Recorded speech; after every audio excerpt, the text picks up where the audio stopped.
जब माँ को इस बात का एहसास हुआ, ज्ञान हुआ कि ये साक्षात ब्रह्म है, ये साक्षात परमात्मा है, तो माँ के मन में उत्कंठा जगी कि क्यों न मैं अपने जीवन के शंकाओं का समाधान प्रभु से प्राप्त कर लूं।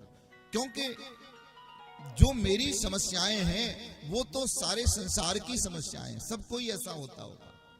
अब माता ने पूछा क्या, एक दिन कपिल भगवान को सुंदर सी पीतांबरी पहना करके वट वृक्ष के नीचे और आसन बिछा करके मैया ने बैठा दिया। खुद नीचे एक महाराज कुसा का आसन बिछा करके बैठ गई। हाथ जोड़ करके बूढ़ी माँ अपने छोटे से 5 वर्ष के जैसे बालक से हाथ जोड़ के पूछ रही है, लाला मैं जानती हूं कि तुम भगवान हो, इसलिए मैं आपसे कुछ पूछना चाहती हूं। कपिल भगवान कहते हैं, माँ मैं दुनिया के लिए भगवान हूं, लेकिन तुम्हारे लिए तुम्हारा बेटा हूं। कहा, प्रभु आपने मुझे इतना सम्मान दिया, ये मेरा सौभाग्य है, लेकिन इस बात को मैं जानती हूं कि सबके पिता तो आप ही हैं, सबके जनक तो आप ही हैं, लेकिन मैं आपके चरणों में एक प्रार्थना करती हूं। और मैया ने क्या पूछा, देखिए आपके काम की चीज पूछी है। मैया पूछने लगी, बोले लाला एक बात बताओ, मेरा मन ना भजन में नहीं लगता है, मैं माला लेके बैठती तो हूं भजन करने, लेकिन मन कहीं और भाग जाता है। ये जो मन है ना, ये बड़ा चंचल है।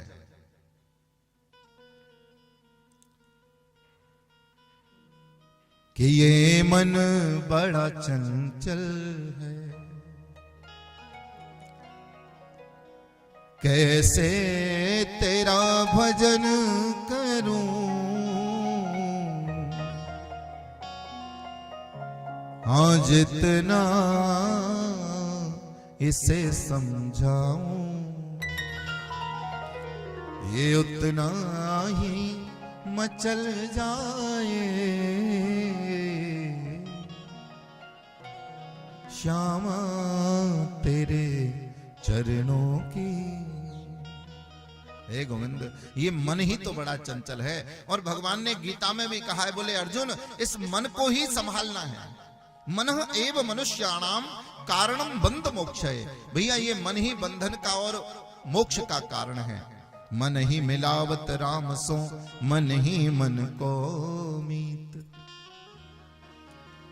अगर मन संसार में लगा दोगे ना भैया, तो संसार मिलेगा, लेकिन मन अगर कन्हैया के चरणों में लगाएंगे तो कृष्ण मिल जाएगा। और कृष्ण मिलना क्यों चाहिए? क्योंकि इस जीवन का लक्ष्य ही कृष्ण है। इस जीवन का लक्ष्य हम आप जो इकट्ठा करते चले जा रहे हैं, उस जीवन का लक्ष्य बस वही नहीं है। धन कमाना भी जरूरी है, लेकिन सही तरीके से सही स्थान में खर्च करना भी उतना ही जरूरी है। मैया कहती है मेरा मन भजन में नहीं लगता। मन लग जाता है महाराज मेरा दुनिया में, संसार में चला जाता है, बेटियों के पास चला जाता है, संसार के पास चला जाता है, पिता के घर में चला जाता है। कपिल जी महाराज की 9 बहनें हैं, मैया वृद्ध है, हाथ जोड़ के पूछ रही है, लाला बताओ ना मैं कैसे अपने मन को वश में करूं। चंचलम ही मना कृष्णा, मन बहुत चंचल है, बताइए प्रभु मैं क्या करूं। तो भगवान ने, कपिल देव भगवान ने यहां पर मैया को उपदेश किया, हे मां अगर आप चाहती हो कि आपका मन वश में रहे, तो उसके लिए परम आवश्यक है कि आप योग को अपनाएं। उसको योग को अपना करके ही आप अपने मन को अपने वश में कर सकते हैं। और योग में देखिए, योग के कई प्रकार हैं। योग का तात्पर्य क्या है? एक योग का मतलब होता है जोड़, है ना, योग कर दो, जोड़ कर दो, माने कुछ क्रियाओं के जोड़ को इकट्ठा करने की प्रक्रिया को योग कहा गया है। और वास्तविक योग क्या है? पतंजलि योग सूत्र में योग के 8 अंग परिभाषित किए गए हैं कि इन 8 अंगों से मिलकर के योग बनता है। आजकल हम लोग सब योग का बोलबाला हुआ है, हम योग दिवस भी मनाने लगे हैं। तो योग को अपना रहे हैं, ये बहुत अच्छी बात है। योग को अपनाने से व्यक्ति स्वस्थ निरोग तो रहता ही है, शारीरिक रूप से भी और मानसिक रूप से भी। योग की परंपरा हमारी भारत की प्राचीन परंपरा रही है। प्रारंभ से ही परम परम योगियों ने यहां पर जन्म लिया, अवतार लिया। तो योग के 8 अंग कहे गए। बोले भैया इन 8 अंगों के योग से योग प्राकट्य होता है। और वो 8 अंग कौन से हैं? बोले यम, नियम, आसन, प्राणायाम, प्रत्याहार, धारणा, ध्यान और समाधि। 8वीं प्रक्रिया में जाकर के मनुष्य समाधिस्थ हो जाता है, चारों ओर से उसका मन हट जाता है और वो भगवत चरणों में समाधि लगा लेता है। समय का भी उसे ज्ञान नहीं रहता। लेकिन उससे पूर्व की जो प्रक्रिया है, उसके अभ्यास की जो प्रक्रिया है, वो थोड़ी कठिन जरूर है, लेकिन करत करत अभ्यास दे, धीरे धीरे अगर आप उसका अभ्यास बनाएंगे, अभ्यास करेंगे, 10, 15, 20 मिनट भी डेली ध्यान करेंगे, तो ये प्रक्रिया आपके जीवन में आ सकती है। तो सबसे पहले यम को अपनाएं। तो यम क्या है? यम बोले 5 प्रकार के सिद्धांतों का पालन करना यम है। अहिंसा, सत्य, अस्तेय, ब्रह्मचर्य, अपरिग्रह। अहिंसा सबसे पहला यम है, अहिंसा का यम। दूसरा यम है सत्य, तीसरा यम है अस्तेय, चौथा है ब्रह्मचर्य और अपरिग्रह। मन से, वाणी से, कर्म से 3 प्रकार से हिंसा होती है। हिंसा 3 प्रकार की होती है। मन से हिंसा, किसी के बारे में मन से बुरा सोचना, मन ही मन गालियां देना, मन से हिंसा है। वाणी से बोल करके किसी को वाणी से कष्ट देना, हृदय दुखाना, ये वाणी से हिंसा है। और शारीरिक हिंसा तो आप जानते, किसी हथियार से, हाथ से, पैर से मारना, पीटना, ये शारीरिक हिंसा है। तो मन, वचन और कर्म से किसी भी प्रकार से हिंसा न करना। सत्य का पालन करना दूसरा यम है। अस्तेय, चोरी न करना। ब्रह्मचर्य व्रत का पालन करना और अपरिग्राही बनना, जरूरत से ज्यादा या दूसरे के वस्तु का ग्रहण न करना। बहुत सारे संत भी अपरिग्राही होते हैं, किसी से कुछ लेते नहीं है। पहले सलोंछन वृत्ति चलती थी एक, आजकल तो वो वृत्ति नहीं रह गई, लेकिन कई संत ब्राह्मण सलोंछन वृत्ति पर जीवन यापन करते थे। उसमें से सुदामा जी भी एक थे। जब किसान अन्न काट लेता, गेहूं, धान आदि फसल उठा लेता, उसके खेत में जो बीज पड़े रह जाते, दाने पड़े रह जाते, जाकर के उन्हें बीनते और उनसे ही जीवन यापन करते। पर किसी से कुछ लेना नहीं, अपरिग्राही। इन 5 प्रकार के सिद्धांतों का पालन करने से आप योग की पहली सीढ़ी पर पहुंच जाओगे। उसके पश्चात में जीवन में नियम होना भी बहुत जरूरी है। देखिए, नियम आपके जीवन में होगा तो आप सब कुछ प्राप्त कर सकते हैं।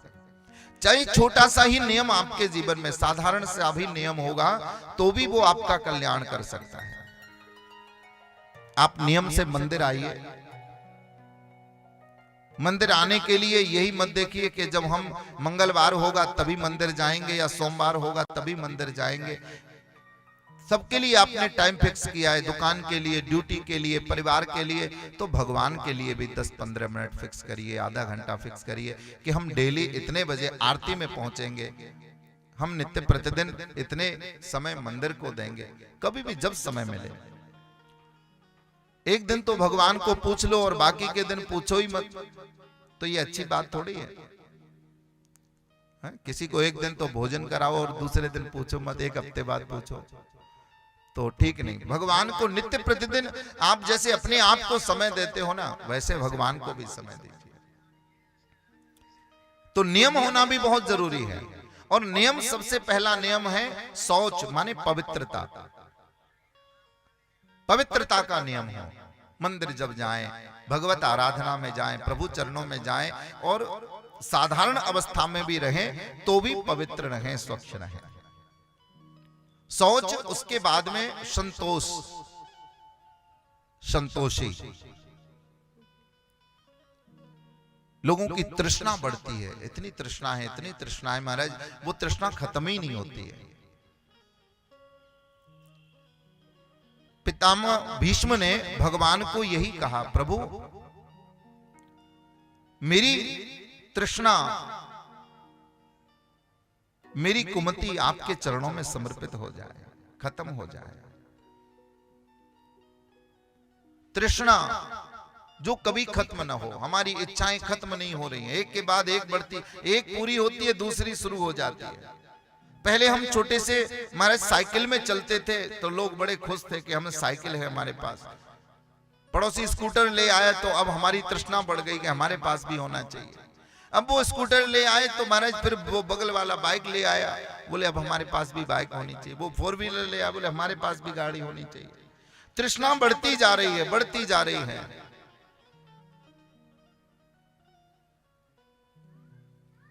एक भिखारी, एक भिखारी को किसी ने कहा, बड़े भैया तो सर्दी में ठिठुर रहा है, तेरे पास घर नहीं है, मकान दुकान कुछ नहीं है, चल तुझे हम कपड़े दे देते। उसने कपड़े दे दिए। बोले महाराज कपड़े दे दिए तो रहने की जगह भी दे दो। ठीक है चल, एक टीन डलवा दी उसके लिए, उसमें रहने लग गया। थोड़े दिन अच्छा लगा, बोले इसमें आनंद नहीं आ रहा है, ये टीन पक्की होती तो बहुत अच्छा होता। अब टीन पक्की भी करवा दी, बोले अब इसमें जमीन में चटाई पर आनंद नहीं आता, एक डबल बेड इसमें पड़ा होता तो बहुत आनंद आता। बेड भी ले आया, किसी ने दान दाता ने कृपा कर दी, बेड दे दिया उसे। और बोले भैया भाई गर्मी पड़ती है, पानी गरम गरम हो जाता है, फ्रिज भी होना चाहिए। अरे थोड़ी ठंडी हवा के लिए कूलर भी होना चाहिए। अरे थोड़ा मनोरंजन के लिए अब टीवी भी होनी चाहिए। अब घर में इतना सारा सामान आ गया तो भैया एक बीवी भी होनी चाहिए सेवा करने के लिए। एक छोटा सा भिखारी, उसे इतना कुछ मिल गया लेकिन फिर भी उसकी तृष्णा पूरी नहीं हुई।